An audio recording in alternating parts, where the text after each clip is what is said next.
Sunday, May 10th, 2020, Mother's Day. The current time in Denver, 10:32 p.m., Havana, 12:32 p.m., Casablanca, 4:33 a.m., and Istanbul, 7:33 a.m. Here are the latest numbers from Worldometer. 4,181,021 people have been infected around the globe. 283,868 have died from the disease. 1,493,401 have recovered.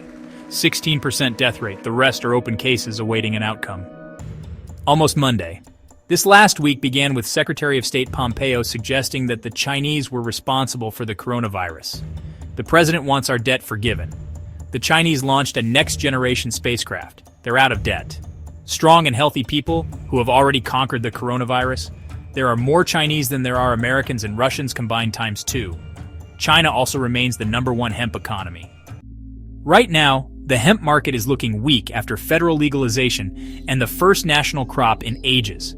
So many hopes for CBD without being able to get the attention of the FDA. With the vaccine, there's no time for research, and many people lost their business with crackdowns taking place at the same time vape stores were being scrutinized. Then the week turned into the White House correspondents asking what happened to the task force. The daily briefings ending abruptly.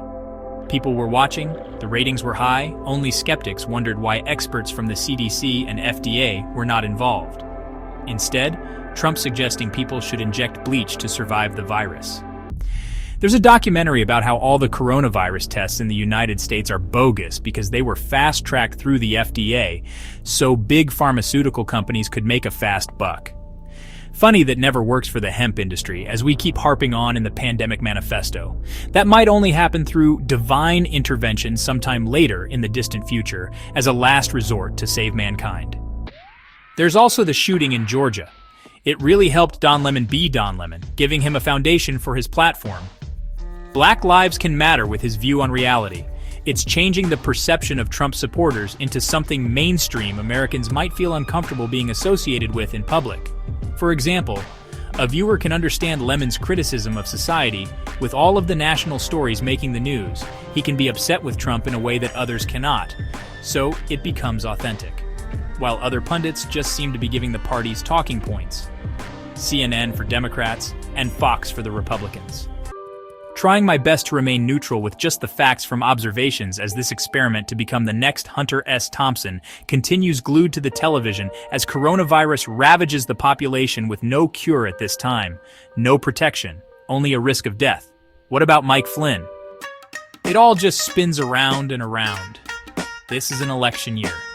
Joe Biden might pick Michelle Obama as a vice president. Could be a good move. Black people want back in the White House. They're being hit the hardest from the pandemic as essential workers in their communities. Gotta keep working without a future. Just words on this computer in exchange for cryptocurrency. It's a penny a page in the digital world we now live in as the search for a better hemp paper for publications continues. It's why Red Roses isn't available in paperback. Hemp binding not available on Amazon. Thinking of outer space. We must learn to simulate gravity on a spacecraft. If this can be achieved, the human species can colonize our solar system. America might lose its chance to claim those expensive rare metals to pay off the national debt if the Chinese have anything to say about it. Maybe they'll allow us to strive to be the best to pay them back the money we owe. We can only hope for a better future, and if Trump gets his way, all debt is going to be forgiven.